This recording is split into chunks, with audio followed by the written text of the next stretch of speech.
कोणासाठी करताय तुम्ही? महाराष्ट्राच्या शत्रूसारखं वागू नका देवेंद्र फडणवीस, एकनाथ शिंदे, तुम्ही शत्रूच आहात महाराष्ट्रात. साहित्यिकांना जर मराठी भाषेसंदर्भात एवढी चिंता असती, तो दबाव चाललाय हिंदी भाषेचा, जी लादली जाते त्याच्यावरती साहित्यिक त्याला उठले असते. जसं प्रकाश राज तिथे उठलेला आहे कलाकार. कुठे आहेत नाना पाटील, कुठे आहेत प्रशांत दामले, कुठे आहेत माधुरी दीक्षित, कुठे आहेत आमचे सगळे मराठी क्रिकेटपटू? मराठी माणसाने तुमच्यासाठी टाळ्या वाजवायच्या, तुम्हाला खांद्यावर घेऊन नाचायचं, पण मराठीवरती असे हल्ले होत असताना तुम्ही गप्पाच सगळे. कोणासाठी करताय तुम्ही? महाराष्ट्राच्या शत्रूसारखं वागू नका देवेंद्र फडणवीस, एकनाथ शिंदे, तुम्ही शत्रूच आहात महाराष्ट्राचे. साहित्यिकांशी चर्चा केल्यानंतर अंतिम निर्णय घेतला. साहित्यिकांशी चर्चा करण्याची गरज नाही.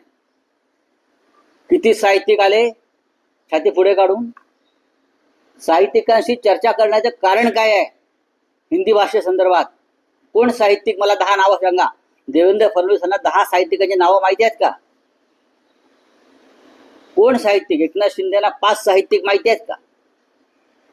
साहित्यिकांना जर मराठी भाषेसंदर्भात एवढी चिंता असती तर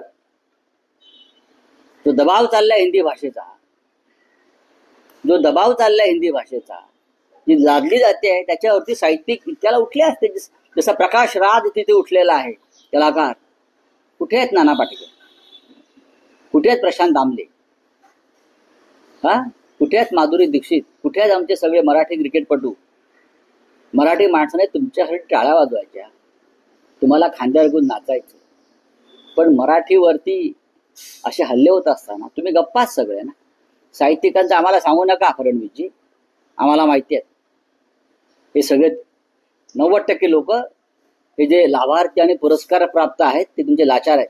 इंटरनॅशनल स्कूल आहे, हा फायदा होईल का येणार आहे? नक्कीच नक्कीच. या सगळ्यांची मुलं परदेशात शिकतायत, परदेशात शिकून आलेली आहेत. त्यांचा ना मराठी भाषेचा गंध आहे, त्यांना ना हिंदीचा गंध आहे. सगळे भारतीय जनता पक्षामध्ये असलेले सगळे प्रमुख नेते दिल्लीपासून या मुंबई महाराष्ट्रापर्यंत सगळे विदेशी शाळांमध्ये शिकतायत. इंटरनॅशनल स्कूलला त्यांची नातवंड शिकतायत. मी अभिमानाने सांगू शकतो माझ्या मुली मराठी शाळेत शिकल्या, पालिकेची, अनुदानित, विना अनुदानित. मी सांगू शकतो, मला अधिकार आहे बोलण्याचा. आमची मुलं मराठी शाळेमध्ये शिकली आहे आणि हट्टानं आम्ही टाकलेली आहे. तुमची आहेत का? किती मंत्र्यांची मुलं आणि भाजपवाल्यांची मुलं यादी काढा. त्याच्यामुळे मला हे बोलण्याचा अधिकार. साहित्यिकांची मुलं इंग्लिश शिकतायत, तुम्ही काय त्यांच्या बैठका घेताय?